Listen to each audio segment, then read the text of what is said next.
Hello students, welcome to lecture series of automobile engines.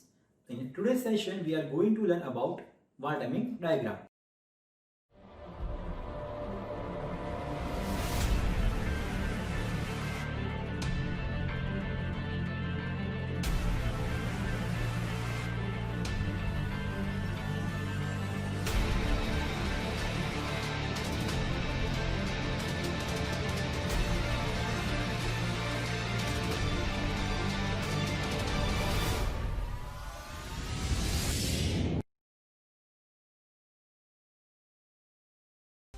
Before moving to actual valve timing diagram, let me show you one simple video.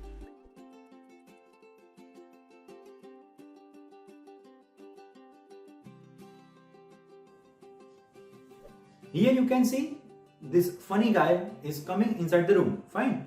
Now see this very clearly and with time. So in this video you can see now that a man is coming inside a room. For that he has to open the door. He will come inside the room and thereafter he will close the door. So if he is given at least 5 seconds to come inside the door, inside the house or inside the home or inside the room, fine. If he is given 5 seconds, so he will use 2 seconds for opening the door, for 1 second for coming inside and that more 2 seconds for closing the door. So opening and closing of the door is also taking some time because he has to reach in that moment. Fine. So the same logic we will use in the valve timing diagram. In a theoretical diagram you have seen that at exact TDC or at exact BDC valves are opening and closing. Fine. But in actual condition it will not be like that. For opening and closing of the valve we have to provide some extra timing so that in that time valves are fully opened and thereafter it works start. Fine. So for that we will draw that actual valve timing diagram which will be slightly different from this theoretical. The logic in actual and theoretical both are same. We will take theoretical as a basic diagram to draw this actual diagram. Fine. But we will introduce some of the degrees before and after BDC and TDC to exactly open and close the valve properly. So for that now let me show you that valve timing diagram which is in actual condition. First we will see about the petrol engine and thereafter we will see about diesel engine. So let's start. Before moving to exactly the actual valve timing diagram, before drawing that, let me show you some simple animation in which you can understand that valves are actually opening not exactly at TDC or BDC. So this is your first stroke in which piston is moving from top to bottom and inlet valve is open. Fine. I will show you this stroke at the end after the exhaust. Fine. Now see that second stroke. In this movement piston is moving from BDC to TDC. It is compression stroke. Now see clearly that when piston is moving upwards, when it is leaving the BDC, the inlet valve is actually still open. When it moves slightly upwards, now it will start closing, and when it leaves BDC, when piston leaves from BDC, thereafter it will close. Fine. So simply you can see that inlet valve will not start closing or it will not be exactly closed at BDC. It will actually start closing from BDC, and when it reaches to some space or you can say some degree of crankshaft, it will then after close. So when piston is moving, suppose it is BDC and it is our piston, when the piston is moving upwards, when it is leaving the BDC, the inlet valve starts closing, and when it leaves for some more moment, thereafter inlet valve will be closed. Now let me show you this third stroke, that is power stroke. In this stroke you can clearly see that piston is moving from TDC to BDC. Now suppose assume that it is my BDC and it is my piston. So piston is moving TDC to BDC. When it is about to reach BDC, the exhaust valve will start opening. Fine. Because we have to remove all the burnt gases which are already formed after the spark. These gases are formed. So we have to remove all that gases. So when piston is about to reach BDC, the exhaust valve will start opening, and when piston reaches exactly at BDC, it is actually opened.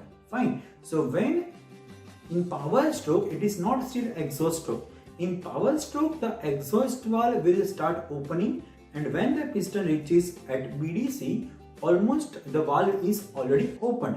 So now, and fourth stroke, when it is exhaust, piston will move from BDC to TDC again, and the valve is already open. So all the gases will be removed easily from that open valve, and in that case our exhaust will be done. Now let's come back to our first, that is suction stroke. Now when the exhaust is done, when piston is reaches at a TDC, you can see that at TDC both the valves are open. Inlet valve is also open, exhaust is also open. Fine. So this is called valve overlapping. I will show you that in my timing diagram. Fine. Why we are giving this? Because we have two volumes inside the cylinder.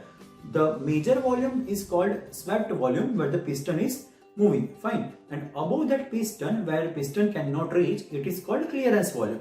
Now when burnt gases are formed, some of the gases are also trapped inside that clearance volume, and we have to remove all the gases somehow from the engine. So if we kept open both the valves, exhaust valve is also open, inlet is also open. So from inlet the fresh charge will enter. Fine. In fresh charge we will have fuel or fuel air mixture. Fine. Which is heavier than the exhaust gas. So if we keep both the valves open, that exhaust gases will be removed out of the exhaust valve by this fresh charge.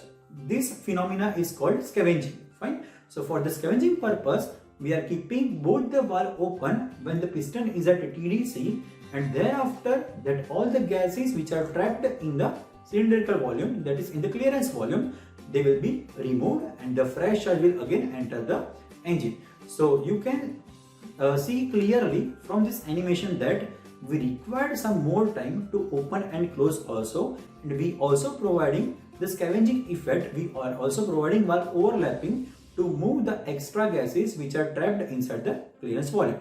So from this all phenomena, now we will start drawing the actual valve timing diagram. Let's start. Let's see the actual valve timing diagram. It is TDC, it is BDC. We are seeing this for petrol engine. So we will draw these two lines. First line, that is horizontal line, that is reference line, and second is vertical line, it is TDC and BDC. Now I have given here 4 tags. The 2 are after and 2 are before. So I will explain later why I have written this. Let's start from the first stroke, that is suction stroke. We already decided and we already know that for suction stroke we have to open the inlet valve when piston reaches at TDC. So we will open it before TDC, let's say 10 degrees. Fine. So we will open before 10 degree at TDC, and thereafter inlet will open. Fine. So for the 10 degree, when the piston is at TDC, before that TDC we will open it for the 10 degree. So let's start. That inlet valve is open 10 degree before TDC. Fine. You can see it in the figure. So it is opening before 10 degree. Thereafter it will remain open throughout the suction process. Fine. So in suction it is remain open. Fine. When the piston reaches BDC, it should also remain open because we are still suctioning all the fuel inside the engine. Now piston is at BDC, all the suction is completed. Now the inlet valve will start closing. So for again 10 degrees we are providing for that closing. So it will be closed fully after BDC at exactly 10 degree. So we will put that IVC, that is inlet valve, closed. So in first stroke you have already seen that inlet valve will open 10 degrees before TDC and it will close 10 degrees after BDC. Now in the second case we will give some spark during the compression process. Fine, because it is actual timing diagram. So compression will start when compression piston is moving from BDC to TDC. When we are also giving the spark, now spark has tendency to ignite the fuel, but fuel will not suddenly ignite.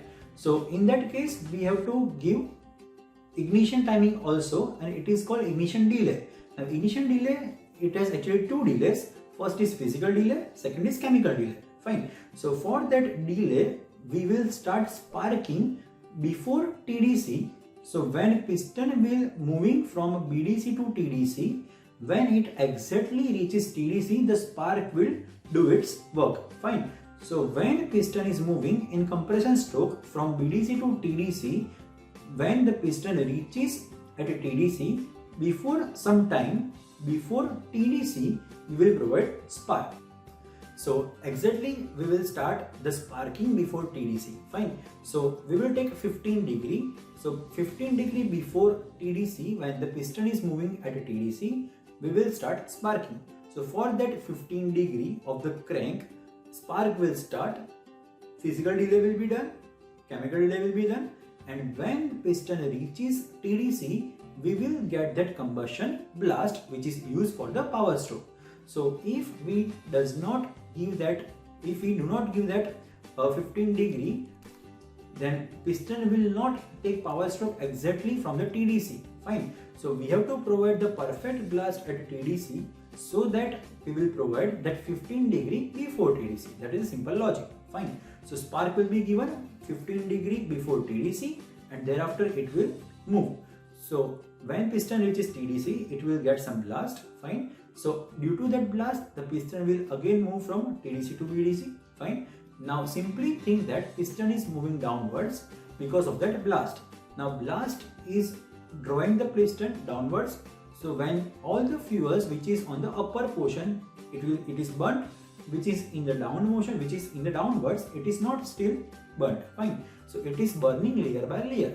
So when piston is moving from TDC to BDC, it is actually burning it layer by layer, and it is pushing the piston downwards. Fine. So we will open that exhaust valve when piston is not exactly reaches BDC but before BDC. Fine. So let's say we will take 25 degree for that time period, in which time the exhaust valve will open, and some of the gases which are already formed before the piston reach BDC, they can be drawn outside. Fine. So when piston is at exactly BDC, the exhaust valve will be fully opened, and some of the exhaust gas which are already formed before, they will be gone out. So now piston is moving from TDC to BDC in the power stroke, and when piston is about to reach BDC, before 25 degree we are opening the exhaust. So it is called exhaust valve open at 25 degree before the BDC. Now exhaust valve is open, we will do exhaust stroke. In that case, piston will move from BDC to TDC because of the weight of the crankshaft. Fine. So piston will move from BDC to TDC. Again, we will keep it open until the piston reaches TDC, because if we close it, exhaust cannot be moved outside. Fine. So we have to keep it open throughout from BDC to TDC. Fine. When piston reaches TDC, still there are some gases, as we already discussed, in the clearance volume. So for that we will open the inlet valve also. So now see that inlet valve is already open, exhaust valve is also already open. Fine. So in that degrees, the 10 degree which are for inlet valve, and this 5 degree which we are giving, it is for the exhaust valve. So in total of that 15 degree, we will see that it is valve overlapping. Fine. So in that case, the fresh charge will enter the engine, it will remove the exhaust spread out of the engine, and thereafter piston will start again working from the suction stroke. So this is the basic diagram which is called actual valve timing diagram for the petrol engine. Fine. You can see again that at 10 degree we are opening, that is inlet valve open. Again at 10 degree after the BDC we are closing it. Thereafter it will move. We will generate some spark before the 15 degree of the TDC. Fine. So after that the power stroke will be achieved. Now before BDC we will open that exhaust valve, let's say for 25 degrees, and thereafter the exhaust will be done, and when piston reaches TDC, after TDC at 5 degree we will close it, and the degrees between valve opening and exhaust valve closing, that is inlet valve is open and exhaust valve is also open, the degree between that is called valve overlapping. So that's it for today's session. We will see the diesel engine valve timing diagram in next session. Fine. Thank you.